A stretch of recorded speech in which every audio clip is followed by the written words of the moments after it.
So we're not moving marriage. So Check. Check. Check. Okay. Good morning, everybody. My name is Penny Harrell. I'm with EPA Region 7, and I'd like to welcome you to How Two Nonprofits Are Jumping the Transportation Hurdle. We're going to hear from 3 presenters this morning, and they're going to be talking about the work they're doing with food recovery transportation issues. Our first speaker is Nichole Sorgenfrey. She's the program director at United Way Muscatine. Please help me welcome Nichole.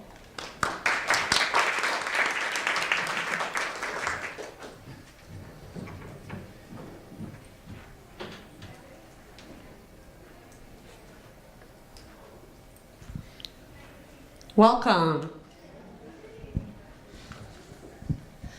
So I'm going to talk about some of our food programs that we have at United Way of Muscatine, and then I'm going to talk to you about our transportation issues with these as well.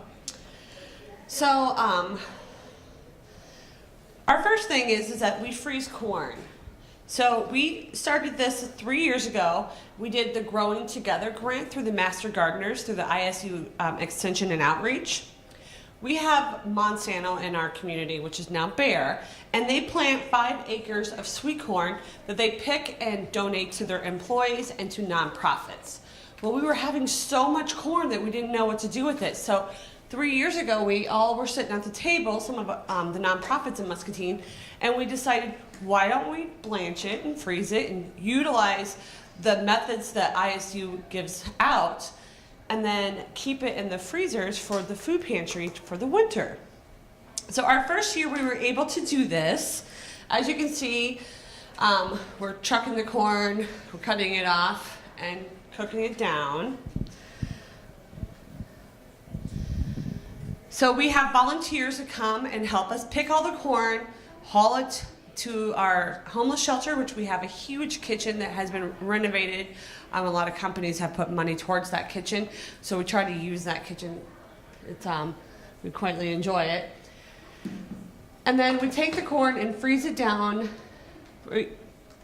into bags. Those are our Krylovacs. We got those on our second year of the Growing Together grant. And then we freeze it. So this year we had 20 volunteers that helped us for 5 hours for one day. And we were able to freeze 1,500 of those bags and put them into freezers.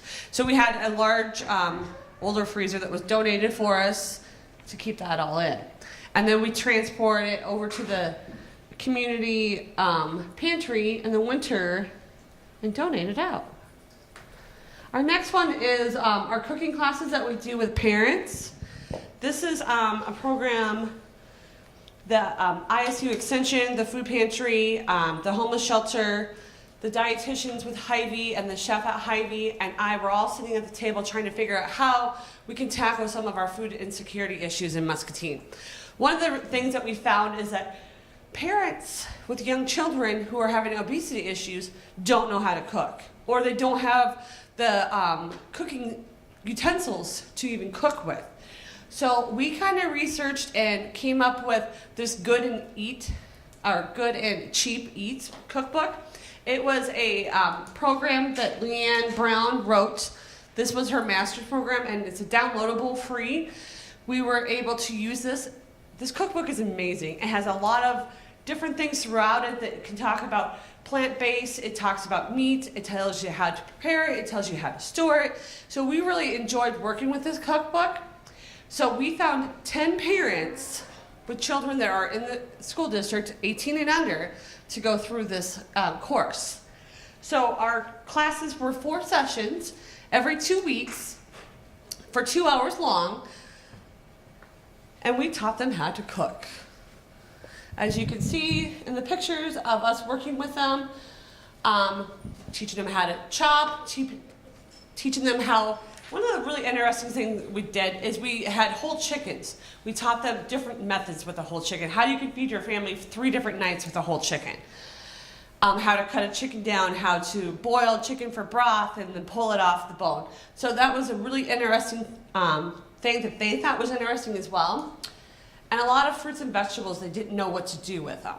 So we worked with fruits and vegetables. We roasted chickpeas as for a snack and taught them how to do that. This older lady here, she is a grandmother that has custody of her children, so she was able to go through the program. And she was a single person for so long that she kind of forgot how to cook. And we also found out that all her pots and pans were rusty because she'd had them for years. So that's kind of unhealthy. This is Chef Tess over here from Hy-Vee. She worked with us. Between her and I, we were the main teachers for this program. One of the big things that we did with this program is that we provided daycare and transportation for the parents to come to the classes. So we had a registered daycare provider come to the shelter and watch children in the next room over, so we were close to them. And then we had volunteers that were picking up some of the parents to bring them to this class. So we were really excited about this. One of the really big things that came out of this program is that once they went through all 4 sessions, they showed up all 4 times, we provided them transportation, we provided them daycare, they got to keep a kitchen kit. It was a laundry basket full of, had pots and pans, cutting board, knife, and some different utensils they could cook with. It was a $150 value that we had our local companies donate money to for us to provide this. So we started this 3 years ago, and we do it every winter because there's not a lot to do in the winter. So we started in January, so we'll be starting this up again this year. And there is some of our folks again from the cooking class. And then another program that we do around food is our outreach program. We started this with our Faith United Church of Christ in Muscatine. They came to us and they had heard about this program and wanted to bring it to Muscatine. So we now own 2 lines that we pack with. We pack macaroni and cheese, tomato basil pasta, and apple cinnamon oatmeal. So those are the 3 things that we picked to pack. There's also minestrone soup and some other things, but we just found that they didn't go over as well in our community. I really enjoyed the minestrone soup, but not some of our kids. So when we first started this, we first bought the product and tested it on a couple groups of kids. We had Kraft macaroni and cheese, and then we had the outreach macaroni and cheese. We actually found that kids were coming back more for the outreach macaroni and cheese, but now we're finding that we're having trouble getting it out because it doesn't have that label of Kraft on it, and that's what the kids know. So we're really working hard on that because this is very inexpensive for us. We do 2 major packings per year. We do it with our Giving Tuesday, which is the Tuesday after Thanksgiving. And then we do it right before school gets out so we can send bags home with those kids who are in need at the end of the school year. We always have about 2 weeks before our summer lunch program starts back up. And so that helps give these kids some food. So we pack anywhere from 200 to 250,000 meals per year. We pack 2 scheduled events every year, like I just told you. And then we also sell this to our companies and to our other folks who want to do it. We have a couple companies that do it with their outreach teams. So they'll pay for the product, we go and get it, and then we work with them on packing it. All this food goes to our school lockers. We have hygiene and food items in a locker at our middle schools and high schools. It goes to our food pantry. It goes to our homeless shelter. And then it also goes to Salvation Army. So as you can tell in this picture, this is us packing the event. We've also done it with senior assisted living places. So this is a picture of us where the seniors have their families come in, maybe their daughters or sons, and we packed it with them. So they're all sitting around the table. It was a little hectic the first time we did it, but we got it figured out. It was kind of rewarding to have them. I mean, some of these are dementia issues and so forth, but they're sitting there and they're putting their effort into giving back into our community. So we were really pleased with that. This is our 3rd and final program that I do with food in Muscatine, and it's probably one of our biggest programs. It's called our Food Rescue Program. So we started this program 5 years ago, and it came out of a Blue Zones project in Muscatine. So we found that our local grocery stores were throwing away items and going to the dump, and we brought everyone that we thought would be in the right place to the table to talk about this. So it took about 4 different meetings. One of the gals that was working in Muscatine for Blue Zones was actually from Iowa City and had heard about the Table to Table project. So we brought one of them down to tell us about how to get started. So we had the city there, we had the grocery stores there, we had local nonprofits that could utilize the food there, and we had volunteers that were willing to help us with this project. So we started this project thinking that it was going to be something pretty simple. We had 3 grocery stores in Muscatine. We're going to work with those 3 grocery stores, pick up 5 days a week, have 2 different routes. After our first year, it went crazy. So we are now picking up at Pizza Ranch, KFC, Little Caesars, Pizza Hut, Come and Go, Fairway, Aldi's, Main Street, Hy-Vee, and then Hy-Vee. We also publicize this to our local companies that have their own kitchens that cook for different banquets throughout the week. So when they have leftover food, instead of throwing it out or trying to figure out what to do with it, they can donate it to the food rescue program, and we will find a place where they can serve it right away.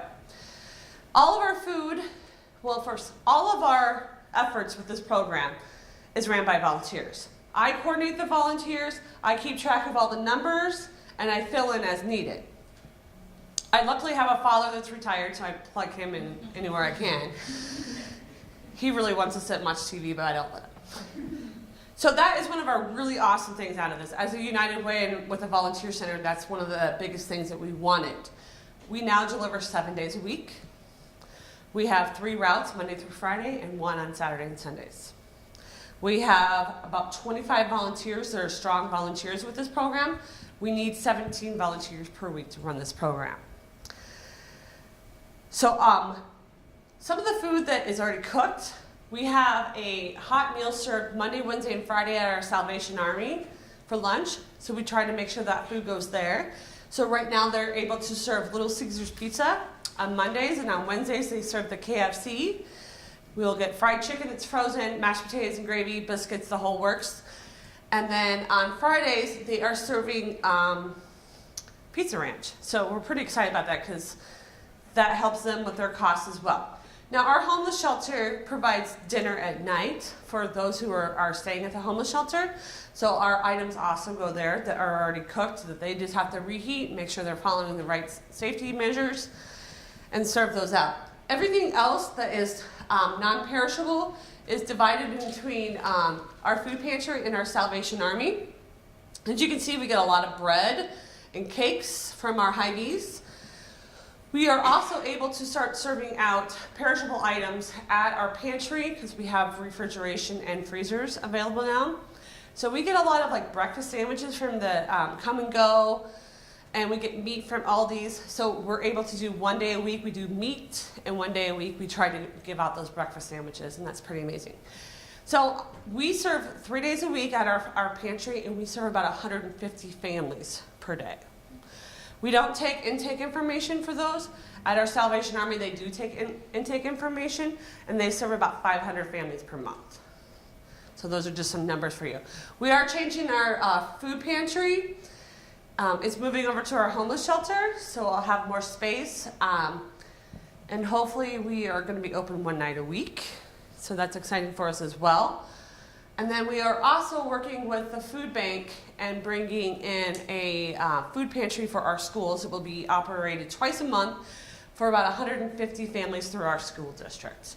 So our free and reduced percentage is about 54% in Muscatine. So that will really help some of those families. Right now our lockers are sending home bags on the weekends. Typically it would be like some cookies, some bread, peanut butter and jelly, soup, whatever we can get from our food rescue. So we're pretty excited about that, those things. And that is the end of my presentation.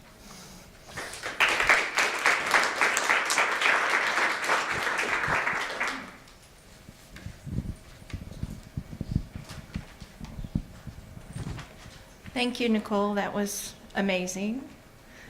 So our next speakers are Nicki Ross and Emily Meister from Table to Table. And Nicki is the executive director and Emily is the food rescue program manager. Thank you.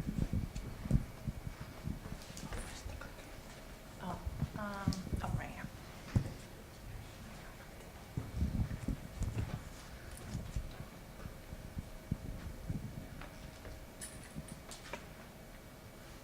Hi, I'm Nicki Ross. I'm the executive director at Table to Table, and I've been with the organization for a couple of years now.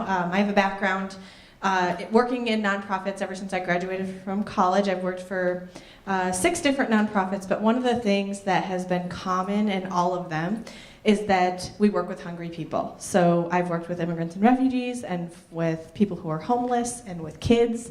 And in every single one of those programs, we were always looking to meet that basic need of food. So when I joined Table to Table, I was really excited to be a part of hunger relief on a broader scale. Hi, I'm Emily Meister. I'm the Food Rescue Program Manager at Table to Table. I've been with the organization for a little over 3 years in varying capacities. My role involves working with our food donors and our client or recipient agencies who serve the food and then hand it out to the clients. I work with our volunteer coordinator and some volunteer management and training, and just kind of plan the logistics for our routes and how we do what we do. So Table to Table is Iowa's first food rescue organization. We started 22 years ago. And Nicki's going to tell you a little more about what we do. Yeah, so Table to Table operates in Johnson County. How many people here have heard of Table to Table? Ah, I love that. I'm going to talk a little bit about that later and how important it is that folks have heard of us. But Table to Table operates a little differently than some hunger relief organizations. We really provide the connection between abundance and hunger in our county. We are doing that transportation, so kind of solving that issue for all of our recipient agencies. And speaking of recipient agencies, we thought we would start a little bit with this glossary. So how many folks here are working in food rescue specifically? All right, cool. So we figured that, at least half of our audience maybe wouldn't be doing that directly, and don't want to just use jargon without you knowing what we mean. So our recipient agencies, unlike direct hunger relief organizations, we take the food to folks who can get it out. That's what Nichole talked about too, that they do, delivering it to the Salvation Armies and stuff. So when we talk about recipient agencies, that's what we're talking about. Clients are those hungry folks. Our donors, we're talking about food waste a lot here, so you know that in this capacity, a donor is somebody who's given the food to us. And a route, which Emily's going to explain a little bit more what we mean by that, that's our specific model of food rescue, and it's also how we're solving the transportation problem. So, and we're preparing for this presentation, like Nichole said, Bob, who is our former executive director, went and helped them kind of understand how to get started in Muscatine. We've actually done that all over Iowa. And so we have a little bit of experience thinking through and hearing from everybody who's trying to get started what it takes. And so that's how we kind of thought through some of this of what you all might want to hear about today. The other thing we did was spend a significant amount of time with our founder, who we are so fortunate to spend. We get to see him every single day. His name is Frank. Frank has founded our organization 22 years ago. You're going to see lots of quotes by him, but he's a real smart guy, and he is also the most genuine person and really, really invested in feeding people and preventing food waste. So today we're going to tell you a little bit about how to pick up that first pound. We're going to talk about our route-based model. We're going to spend a lot of time on that because a lot of folks don't know how that works, and I think hopefully you're interested in that most.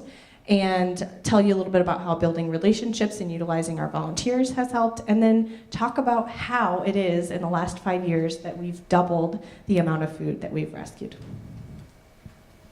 So picking up that first pound. pound. Let me tell you a little bit more about Frank. That's Frank. I think that's like 1996, and that's his personal vehicle. So in 1996, Frank was a elementary school principal. He came home from for lunch one day, and he was watching C-SPAN. I mean, I guess that's who watches C-SPAN is high school or elementary school principals. But he was watching a House subcommittee talk about hunger and food rescue. And he thought, oh my gosh, this is a brilliant idea. Why aren't we collecting this food that's going to go to waste and get it to people who are hungry? I mean, we all know how much of a brilliant idea that is. And if any of you know anything about Iowa City, I think that Frank thought, why? It is 1996. Why didn't Iowa City start doing this in 1960? Just because that's the kind of community that we have. So he got folks together to figure out how to do it. He found one organization that was already picking food up. They were doing that one-to-one model where they just went to the grocery store and picked it up. But found a lot of people, other people who were invested. And that first year, they just had volunteers who did it in their own vehicles, like a lot of food rescues. I want to cut in for a second because this car right here that Frank's standing in front of was his personal vehicle that he used for the food rescues, and it's parked about a half a block in front of his house right there because that's where it died.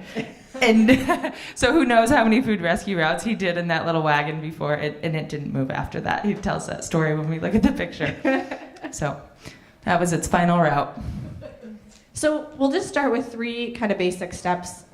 There'll be time for questions, so if you have more questions about getting started, we can talk a little more about that. But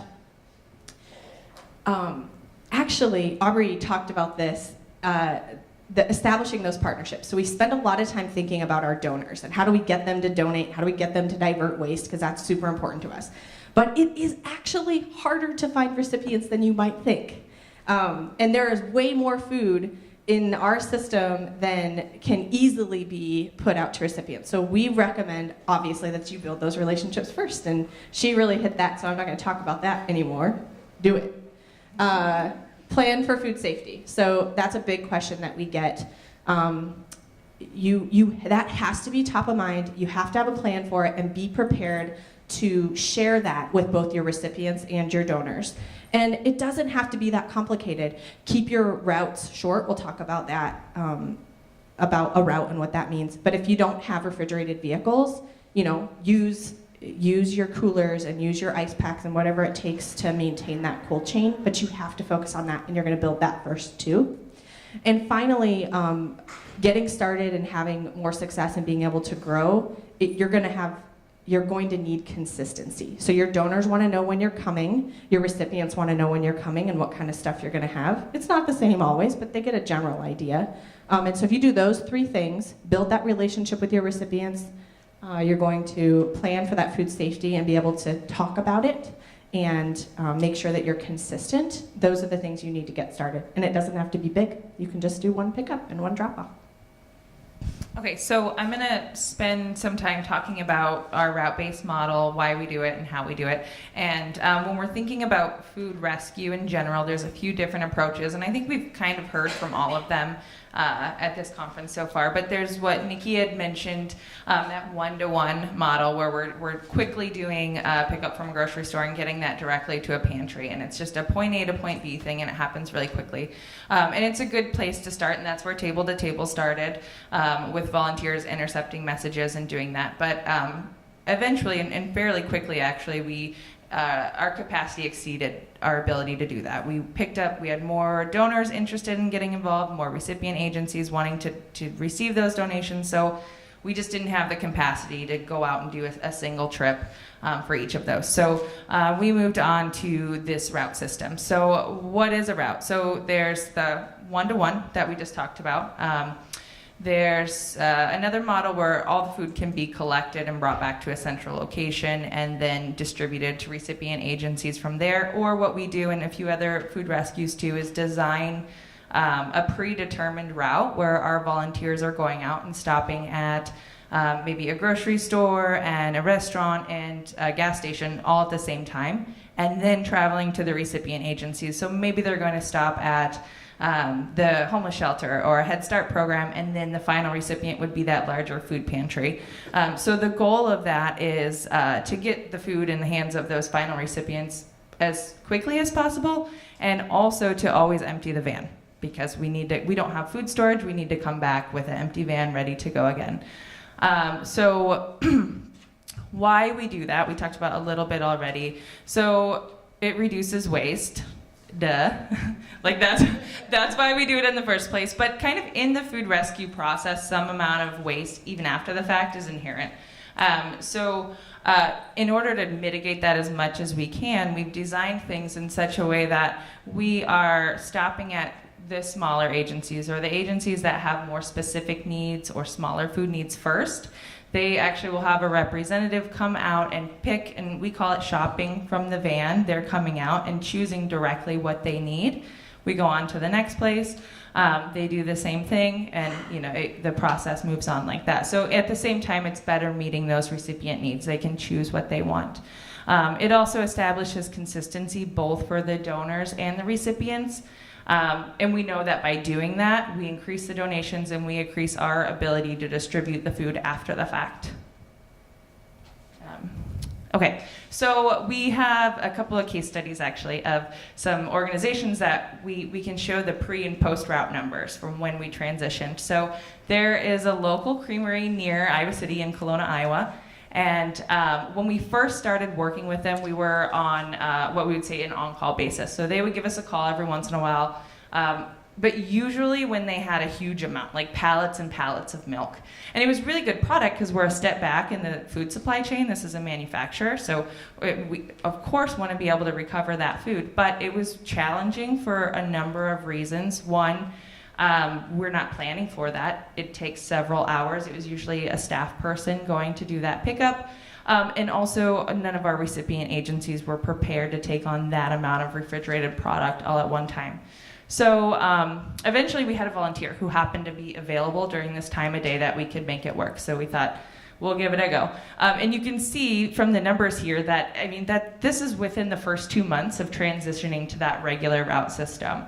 That the donations increased that much. And it wasn't, it's not that their waste suddenly tripled. It's our ability to recover it. They didn't have to do that work of deciding every single time, where are we going to put this? Are we going to call? How are we going to manage it? So, and I think, that might be kind of obvious that if you're consistent for your donors, it's going to increase their donations. But when we look at the recipient side, that's a little less intuitive, that having those regular, consistent deliveries is going to make a big difference in what they're able to get out to their clients.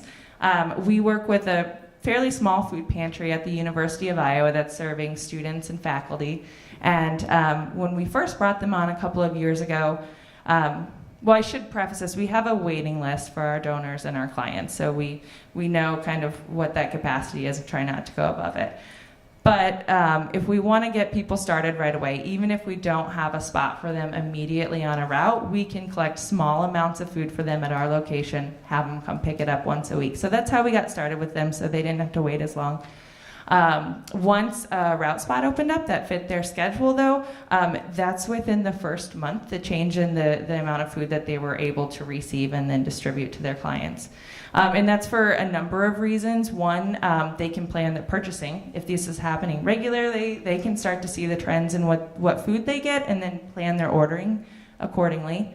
Also, they can have the people there physically able to receive it and put it away. And also, it can increase their client base. If there is more fresh food and more good stuff that people actually want available regularly, they're going to see more people coming, and then it's kind of circular. They can increase their distribution hours, and it's this relationship that helps them grow and helps us grow at the same time. If they can distribute more food, we can rescue more food. So that was a lot about the why, the why we do it. We already talked about this kind of largest recipient for last thing a little bit. So this is why we have our agencies with the biggest capacity to distribute last on the route. And I can walk you guys through just one of our, this is Monday. These are our Monday routes, and it shows kind of how our vans are going all over. I don't know if we specifically mentioned yet, we have a fleet of 7 vans and 1 straight truck, refrigerated straight truck that we do for warehouse loads. But remember, we didn't start like that. No, that's what we have now. So we're going to talk about this cleverly named Iowa City route here in green. The name predates Nicki and I, but it might have been the first route. But so the first stop is a local food co-op who is actually our first partner. And then we're going to go to a Hy-Vee store next. It's one of 6 that we pick up from in the area. And then they're going here. This is the shelter house. It's the homeless shelter in our area. Like I said, they can come out, pick exactly what they're going to need for the day. And then we work with a smaller organization that works with individuals with learning disabilities, provides food for their group homes. And then the last step up at the top is the Crisis Center Food Bank, which is the large food pantry in Iowa City or Johnson County. So that really allows these first 2 places to get what they want and then empty our truck. And it doesn't mean that the Crisis Center is only getting the bread or the leftovers that nobody else wants, because there's like 6 or 7 different arrows going there. And so by the end of the day, their needs are met. And this is just one day of the week.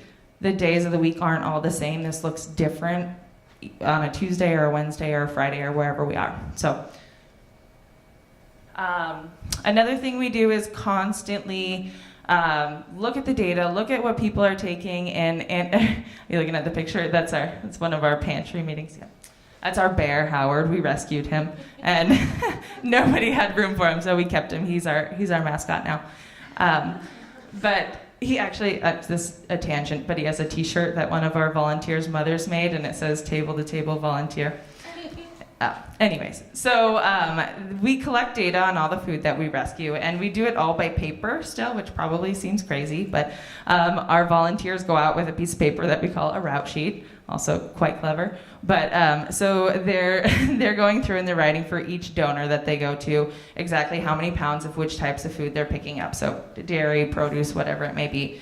And then they're going to carry that out on a chart and show exactly how each of those food types are being distributed at each agency. So we know that if we picked up 50 pounds of produce from Hy-Vee, 10 pounds of it went to the shelter house. So it's very broken down.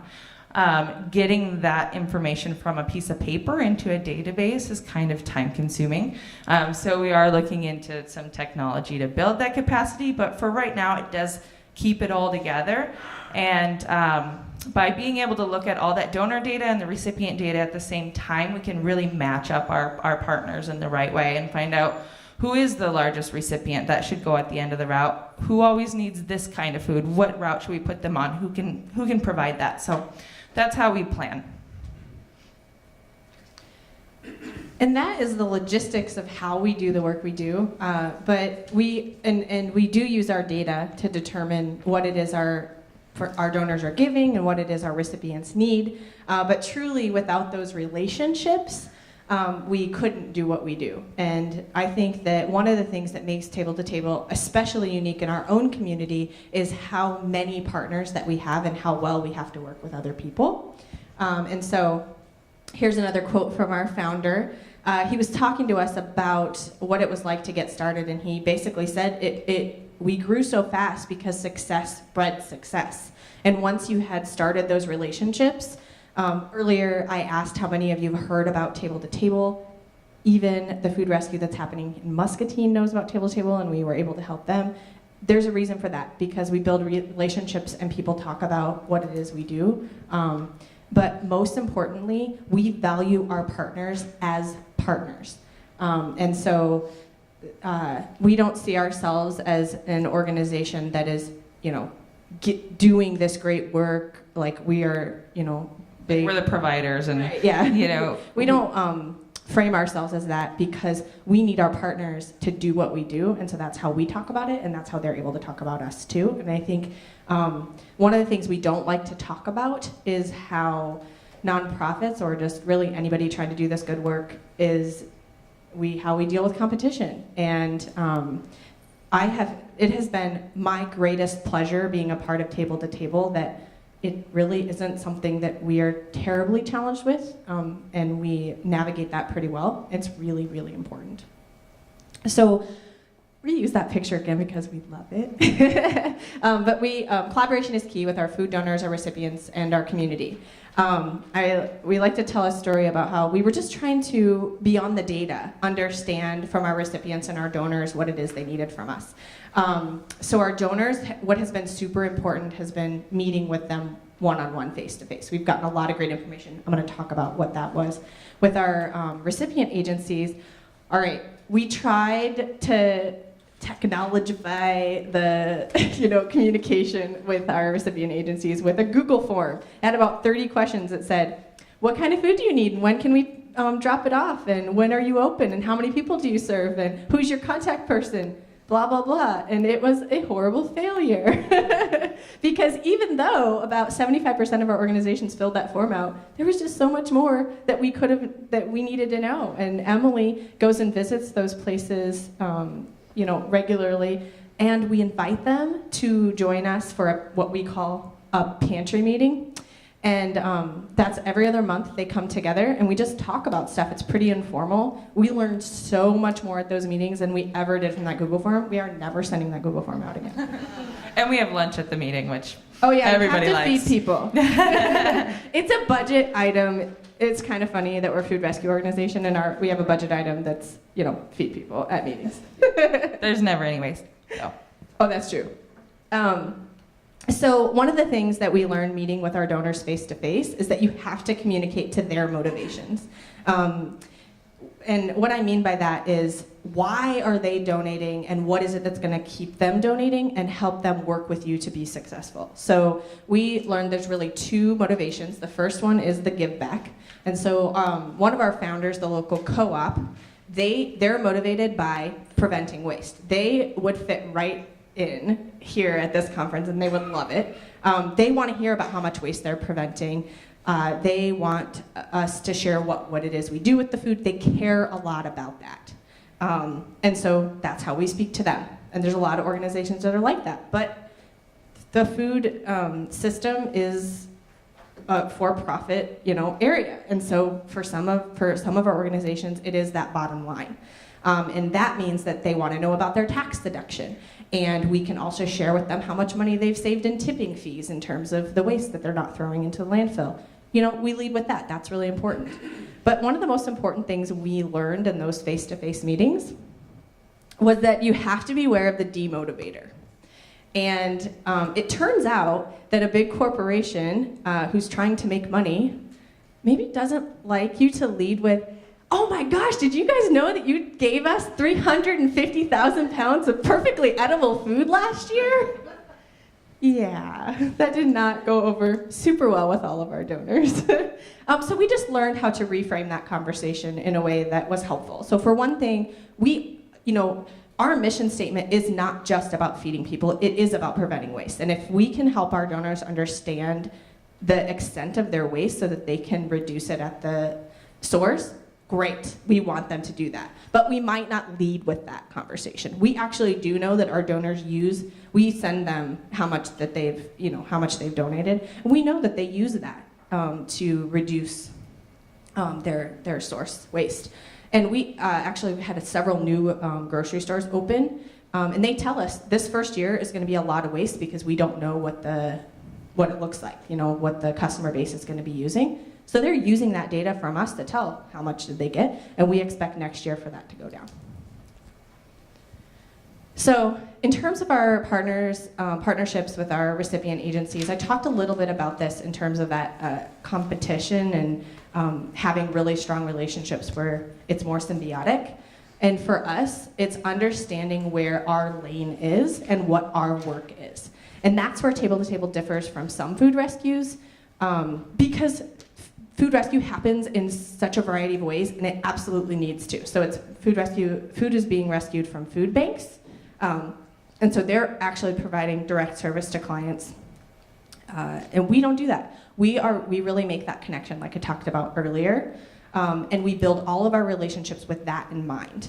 And let me tell you a little bit about the reach of the food that we distribute. So we talked about how hard it was to find enough recipients for all the food. And one of the ways that we did that was being creative about who needs food. What does it mean to feed people who are hungry or in need in our community? And so, of course, we do that with food pantries. Of course, we do that with meal sites. Those things make a lot of sense.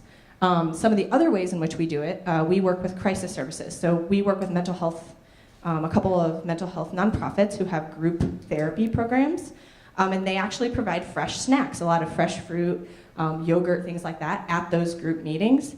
We all like to eat and are motivated to come to meetings. You would be surprised at how helpful that is. It also cuts down on their budget. They don't have to spend money on those kinds of things. And then we have places like our shelters, where a local domestic violence shelter became a partner of ours about 5 or 6 years ago, and within the first couple of years had reduced their budget for food so much that they use that money to hire another staff. So, and it wasn't necessarily a food-related staff. I mean, it was for these crisis services, super, super important. And then, one of the other things is the reach of the food beyond just feeding folks. So at one of our local Head Start programs, we gave them fresh green beans, like a huge bushel of fresh green beans one day. And the kids used those green beans in such a variety of ways. It was so cool. So they learned to break them and prepare them, the fresh beans that are, something that doesn't come out of a can. A lot of kids have not experienced before. And so they learned to break them. They learned how to count with those green beans. They followed a recipe to make a soup. But also, that organization, that Head Start, also took extra food and provided the ingredients from our trucks to their families to take home and send them home with the recipes so those kids could teach their families how to make that meal, but also feed their family at home because they're hungry when they get home too. So, building these good relationships just builds great community support and helps people to understand how important it is, how important what we do is.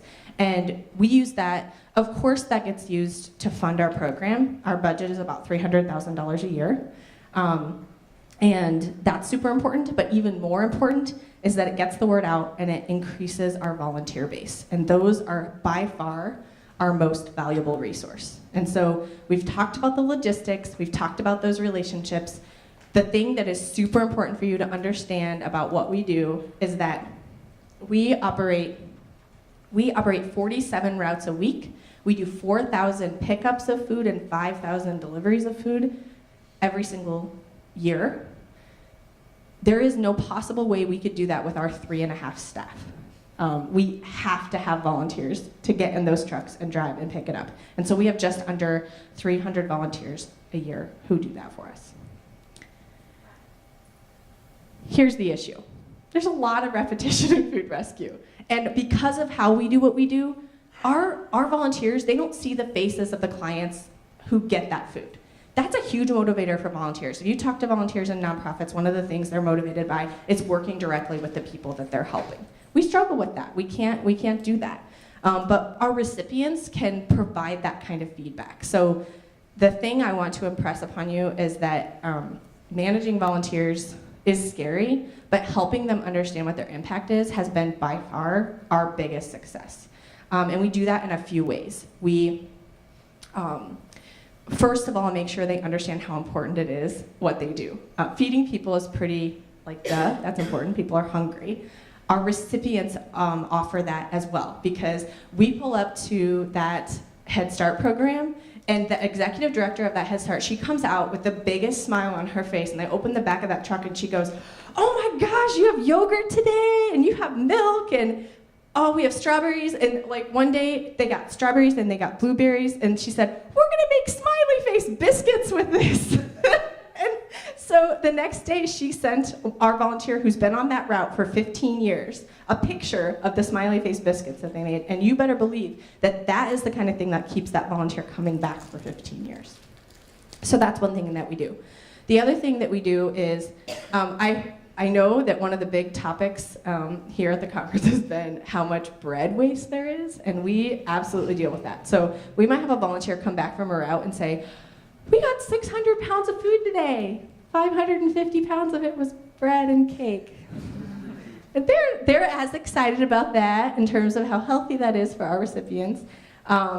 as we are. But the one thing that we really try to do, so they might be on that route on Wednesday, but that same route went on Monday and Tuesday. And on Monday and Tuesday is when the dairy gets picked up. So we make sure they know that even though that day it was 500 pounds of bread, we are making sure that the people they're serving are getting everything that they need. And then the final thing in terms of helping your volunteers understand how important they are is sometimes they're just not going to see that impact. So we have volunteers who clean our vans, who check the temperatures on our refrigerators, who do our data, and we spend a significant amount of time when we orient them and when we talk to them about how what they do is really important as well. They are making sure, those folks doing the temperatures and cleaning the vans are making sure that the food, when it gets to folks, is safe, and we are protecting that vulnerable population. We talk a lot about that, and we share stories too.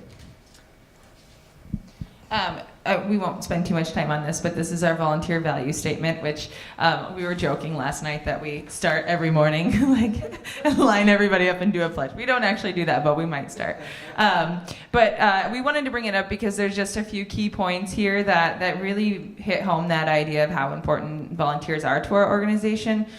First of all, they're the face of Table to Table, and we call them our food rescue ambassadors, because we have over 120 community partners on the donor or recipient side that we're working directly with, and we can't manage those we do have personal relationships at some level with every partner, but the guy who works at the meat department at Hy-Vee doesn't know me probably. They know the guy who's been picking up on Friday morning for the last 5 years. So our volunteers are really essential to that part, and also just the knowledge that they collect over the years. There's a lot of kind of institutional knowledge in our volunteers' brains that help our operation run. Here's some pictures of cleaning vans and dancing, and they're cute. But all right, So we're running we only out of have time. a few minutes left. I'm just going to quickly go over this. We already talked about this, but I wanted to reiterate it. Even when you're growing, you still have to deal with the food safety regulation. We found that when we told our donors that we take temperatures, they gave us more food because they understood we maintained that cold chain. So communicating that is super important. Expanding those volunteer positions. We don't just have route volunteers. We have volunteers who do data and volunteers who clean vans. Think outside the box in terms of what you have your volunteers do, and that will help you grow. Document everything. So that was a huge struggle for us, and when Emily came on, that was something that she did an amazing job at, was just getting everything documented so we could have volunteers help us. Data was one of the things that she had them do by documenting it. And finally, just knowing your limits. You're going to have a waiting list, and you have to say no. You cannot take on all of the donors and all of the recipients, because you will fail at building that consistency, and something will go awry, and your partners just won't believe in you as much anymore. So even if you have to make people wait, even if it means wasting, there's food going to waste, you have to do it. You have to wait and make sure that you are meeting That you can your maintain capacity. that, Yeah. So first year, 12 community leaders had a simple idea. They had 6 volunteers in their own vehicles, and we rescued 55,000 pounds. Now we have 4 staff who manage operations. We have 240 to 290 volunteers a year. And this past year, we rescued 2.2 million pounds of food. So in 20 years, we've rescued 18 million pounds of food. So 18 million pounds of food is quite a bit. And I know I don't need to convince anybody in here that, mitigating food waste is a good thing, or that feeding people is a good thing. We're all here for that. But what we kind of want to send everybody home with is the idea that it really is a lot more than wasted food, and depending on what you can do with it, it can mean a lot more. So since we operate at the retail level of this food waste chain, for us, the environmental issue is more than just wasted food. It's really a wasted opportunity for those organizations that we work with. And Nicki told a few stories earlier about some of the groups we work with. And I think that really illustrates that. We have this opportunity to provide safety and security to individuals in a domestic violence situation. Companionship for some of these folks that maybe wouldn't reach out to those crisis services instead. And 1 minute. And also the thing, we can expose kids to more food than they would have otherwise, and that has a big impact, hopefully, potentially, on some of their food choices and their overall health for the rest of their lives. And we think that's a really big deal, that we can do all that just by striving to do this one thing and rescue this food. So that's what we do. That's our job. We take this food that is really a wasted opportunity and try to reclaim that potential.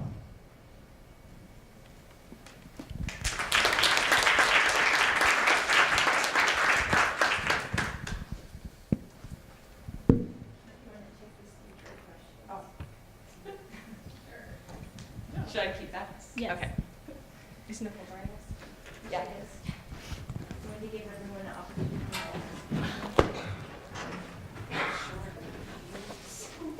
Okay, we already have a question. Was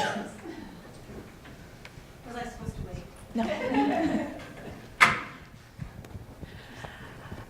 I'm wondering what percent of your donors, your donor partners, are big donors versus smaller ones like schools. I think one of the things that we're really challenged with in Illinois is how to get that small to moderate amount of food rescued. So for us, let me think, I do a little math in my head quick. I'd say it's about 50-50. We have a lot of large retail chains, and we have some that are, is this working? Okay. Some that are Feeding America partners, so we work through, kind of at that corporate level, and they have a lot of different sites. But we work with the school system. We have 4 schools that we pick up from. We have a lot of local businesses, food trucks, and different organizations like that. So I think the challenge is it's really hard to make time on a route to pick up 100 pounds of food if the other site that you're picking up from is 900 pounds of food. But what we look at is the value of that food. So some of those smaller organizations are giving us the fresh produce or the prepared food that is really needed, and that's what helps us onboard those smaller organizations. And we often try to match those up with that's part of the route system, right? It wouldn't be very efficient to send somebody out to pick up this one little thing, at least not for us. But if we can pair that up, if it's in the vicinity of somewhere else we're going, then it makes sense. You can throw it. Well, I don't know if she can catch it. So are your volunteers driving your vehicles? Yes. And do. how does that work with like insurance and liability and all that? All right, I'm going to throw out a number, but I don't want to terrify you. It costs us $11,000 in insurance and licensing fees for our vehicles a year. But we rescue 2.2 million pounds of food. It costs us 16 cents a pound, and that's every single expense that we have. It's totally manageable. And volunteers just have to, we submit their driver information, and they're declined if they shouldn't drive, and it doesn't make our rates go up or anything. So, and just remember, that's 8 vehicles. So, Our volunteers drive their own vehicles. Well, it's also worth mentioning that, but I think part of why our insurance is a little higher is we have an umbrella policy. So we're not submitting every single new volunteer driver the second they walk in the door. They're covered until every 6 months we're submitting. We do a small Iowa background check. So if there's something really glaring on their record, like a recent DUI, obviously we're not going to have them drive our vehicle or even submit them to our insurance in the first place. So we have kind of an insurance excluded list and then just our choice. So.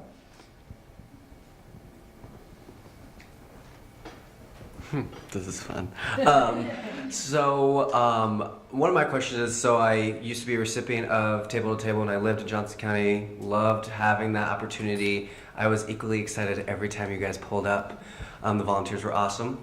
So moving to Des Moines, working for the food bank, I see our food recovery system here in Polk County very inefficient, not equitable. And so we are kind of at the cusp of crossroads to kind of discuss how do we make it more equitable for more agencies to receive this food? How do we pick up more food? Because right now it's inefficient. So I know we're just scraping the top of the cake and I don't want more cakes, but to get more product at these retail stores. So what advice would you give, knowing you guys work with a food bank, what's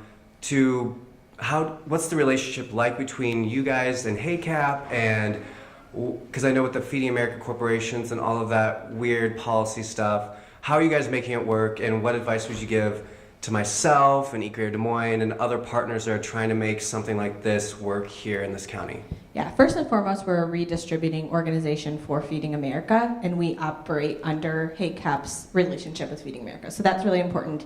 That gives us the ability to go pick up from those Feeding America donors, and that's helpful. The other thing is, in our partnership with HACAP, is that we do this in Johnson County. HACAP, I don't know what it stands for, I can't remember. But anyway, HACAP is the food bank in our area. They serve 7 counties.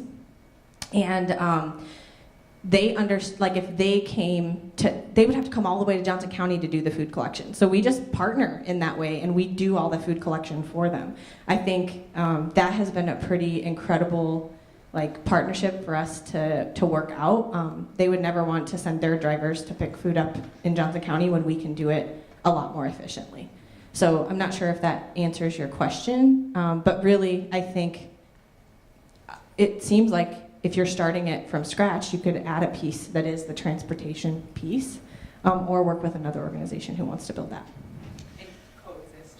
Coexist. You know, we have the ability to work at a lot more hyper local level than the food banks are, because they're serving a big area. We're one county, so we can have a different kind of relationship with our recipients. So it really makes more sense to have these smaller organizations operating more locally than the larger food banks.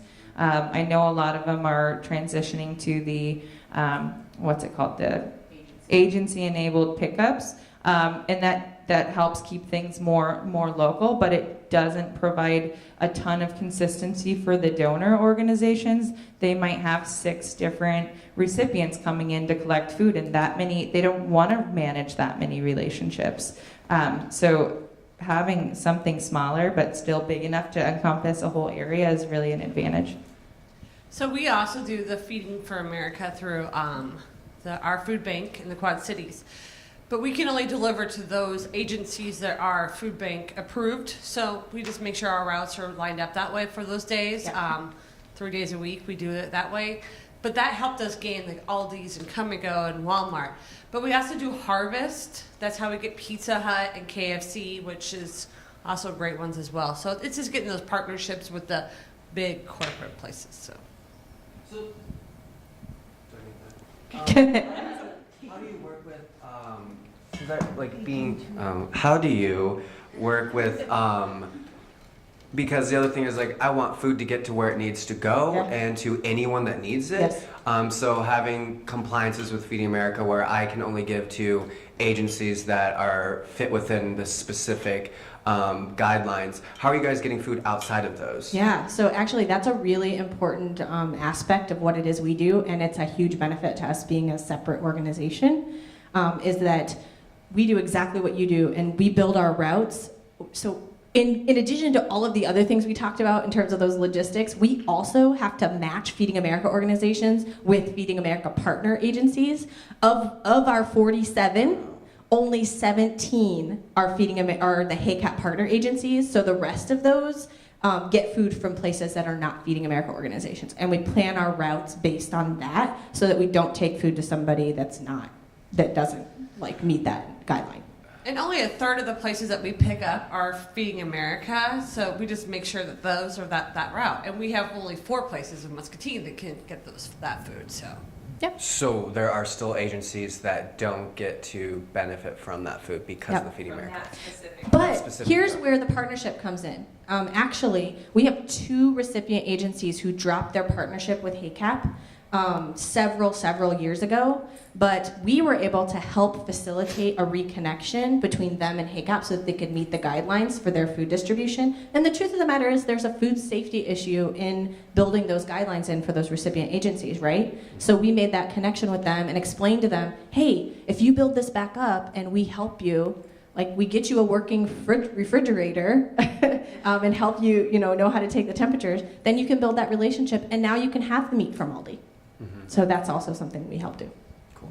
But we don't require it. I mean, there's a lot of places that it wouldn't make sense to be partnered on that level, and we will do the work to work around it and make sure that those places can be served still. But we still provide all of the food safety. We still follow the same rules. They're just not licensed for that. I think there's work to do in that area overall. Because my biggest scare is that a lot of these grocery chains are like rapidly becoming Feeding America or on the cusp of becoming Feeding America partners. So, what, like, how do we send a message to Feeding America to let them know that this makes it really muddy in the local communities that we're trying to feed people because of all the stipulations you're placing on us? Well, one of the things that we had problems with it in Muscatine is that our Walmart store was not going through our food rescue program. They were taking it all the way to the Quad Cities, and then it was being distributed that way, and you had to buy it back. So Muscatine totally shut down and went nothing to do with Feeding America until we brought that partnership back and we explained to the community, and we kind of babied it. And so now it's easier for us to have that, but it was tough. It just makes it so hard for the local community to do this work with these, because then like I am the barrier between making this better for our community, because I work at the food bank Feeding America. Yeah, I hate to put it this way, Stephen, but Do we it. are tiny. We do a lot. We do a big, it seems big work in the food rescue world and in Iowa, but we're tiny and we're feeling a little bit like we don't necessarily have the, we don't know anybody at Feeding America who can help us. We got some cards. But we got cards now. So we agree, that's an issue. Yeah, because we're just the middleman in Muscatine, and we just make sure that it's being safely transported and then it's safely served back out. Are there other questions? Yes, so we have time for about 2 more questions. What's your percentage of maybe your volunteers that are not driving, maybe like high school age, kids that want to help out, that need community service hours or at-risk youth? Any of you guys work with that? Yeah, also, this also makes me realize that I forgot to mention Katie during our presentation. She's our volunteer and outreach coordinator, and she's awesome. But so yeah, we work with kids. So we require that our drivers have had a driver's license for at least 4 years to even be considered as a driver. But all of our routes, most of our routes are 600 to 1,000 pound pickups. And that's really more than what we would want to send one person out to do alone anyway. So there's always a partner. We have a lot of opportunity for people who don't want to drive the vans. And as Nicki mentioned earlier, we have 7 vans and a truck, so it takes a lot to maintain those. They clean, do maintenance, and all of that. So. Katie, how many of our volunteers are drivers, do you think? 70%? 7. Okay, so is there one more question? One of the things that we've done is we have Crossroads in Muscatine, which is where adults with special needs can go and work and do small things. So when we do big food drives, all of our food goes to Crossroads, and they help us organize it by the vegetables and fruits, and then it goes to our pantries. So that's one way that we utilize that, but we don't have a lot of drivers, and most of it is half and half, kind of. Go to our website. We're happy to help if anybody wants to know more. Our emails are on there as well, so definitely email. We'll help you. Let's give a round of applause for our panelists.